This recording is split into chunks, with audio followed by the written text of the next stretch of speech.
আসসালামু আলাইকুম। আশা করি সকলে ভালো আছেন। এই মুহূর্তে আমার হাতে যে মোবাইলটি দেখতে পাচ্ছেন এটি হচ্ছে রিয়েলমি C25 মডেলের একটি ফোন। এই মোবাইলটির সমস্যা হচ্ছে চালু হওয়ার পরে কিছুক্ষণ চালু থেকে অটোমেটিক পাওয়ার অফ হয়ে যায়। এই মুহূর্তে আপনাদের দেখানোর চেষ্টা করব কিভাবে এই সমস্যাটি সমাধান করা যায়। আমার মোবাইলটি ভালোভাবে চেক করে যেটা বুঝতে পারলাম, আমাদের যে এই পাওয়ার অফ হয়ে যাওয়ার এই সমস্যাটা মূলত যে সিপিইউ আইসিটি আছে ওই সিপিইউ আইসি থেকে হয়ে থাকে। এই মুহূর্তে আপনাদেরকে সিপিইউ আইসিটি রিবুলিং করার মাধ্যমে সমস্যাটি সমাধান করে দেওয়ার চেষ্টা করব।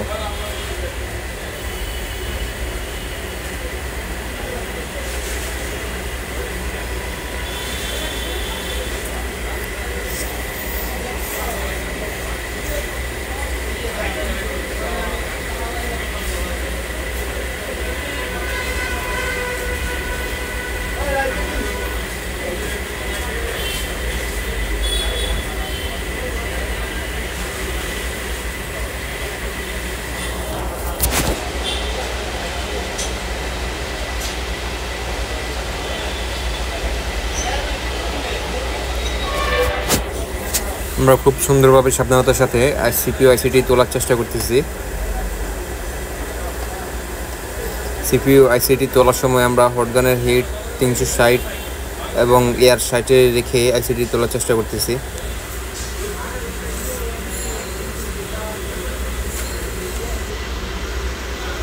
আমরা খুব সুন্দরভাবে মাদারবোর্ড থেকে আইসিটি তুলে নিয়েছি। এই মুহূর্তে আমরা মাদারবোর্ডটিকে খুব ভালোভাবে ক্লিন করে নেব।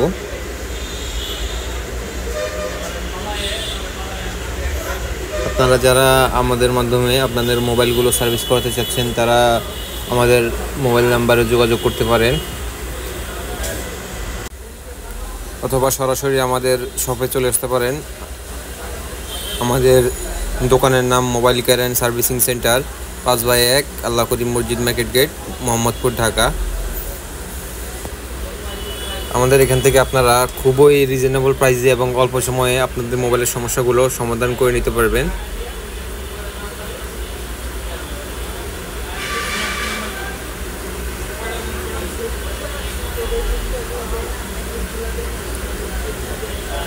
এই মুহূর্তে আমরা মাদারবোর্ডটিকে খুব ভালোভাবে ক্লিন করে নিতেছি।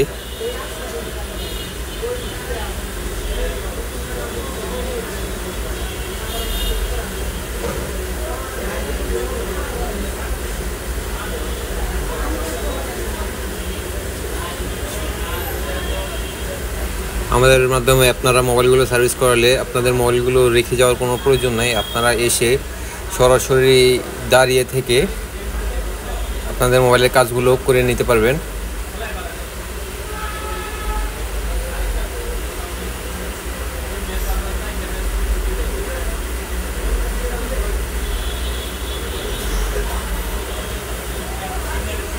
আমাদের মাদারবোর্ডটি ক্লিন করা কমপ্লিট। এই মুহূর্তে আমরা আমাদের যে সিপিইউ আইসিটি আছে ওই আইসিটিকে ক্লিন করার চেষ্টা করব।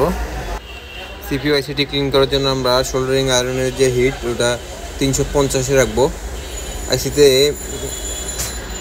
সোল্ডারিং আয়রন ইউজ করার সময় যদি আমরা হিট অতিরিক্ত পরিমাণে রাখি, ওই ক্ষেত্রে দেখা যাবে আমাদের আইসির ভিতর থেকে অনেকগুলো লাইন ড্যামেজ হয়ে যেতে পারে।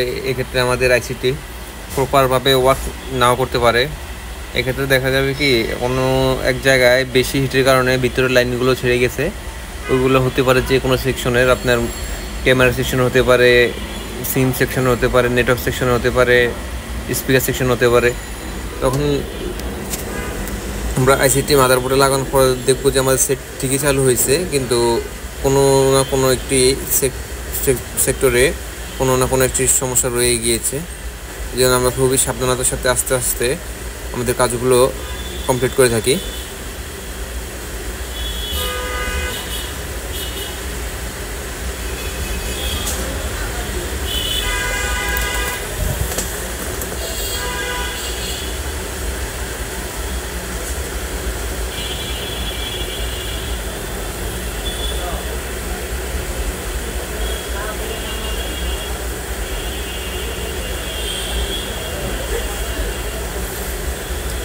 আইসি রিবোলিংয়ের সময় আমরা সাধারণত 2বার রিবোল করে থাকি। দুইবার রিভল করার কারণ হচ্ছে প্রথমবার রিভল করার পর দেখা যায় অনেকগুলো বল ছোট বড় থেকে যায়, এক সাইডে কয়েকটা বল বড়, এক সাইডে কয়েকটা বল ছোট। এই ক্ষেত্রে হয় কি আমাদের আইসিটি লাগানোর ক্ষেত্রে প্রপারভাবে লাগতে চায় না, এই জন্য আমরা দুইবার আইসিটা রিভল করে থাকি। এতে করে আমাদের প্রত্যেকটা বল সমান থাকে এবং কি মাদারবোর্ডের সাথে খুব সুন্দরভাবে লেগে যায়। আমাদের আইসিটি রিভল করা কমপ্লিট। এই মুহূর্তে আমরা আইসিটিকে মাদারবোর্ডের সাথে লাগানোর চেষ্টা করব।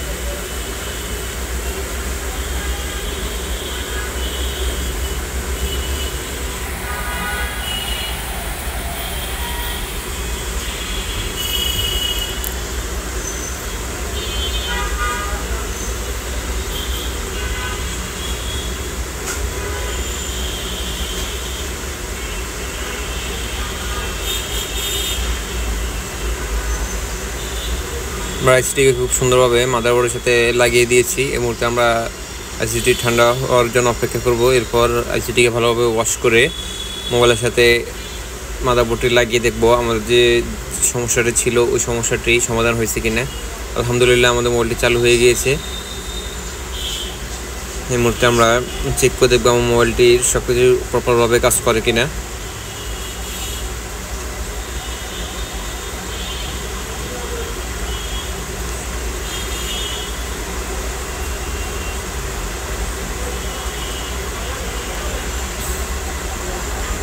আলহামদুলিল্লাহ আমাদের মোবাইলটা প্রপারভাবে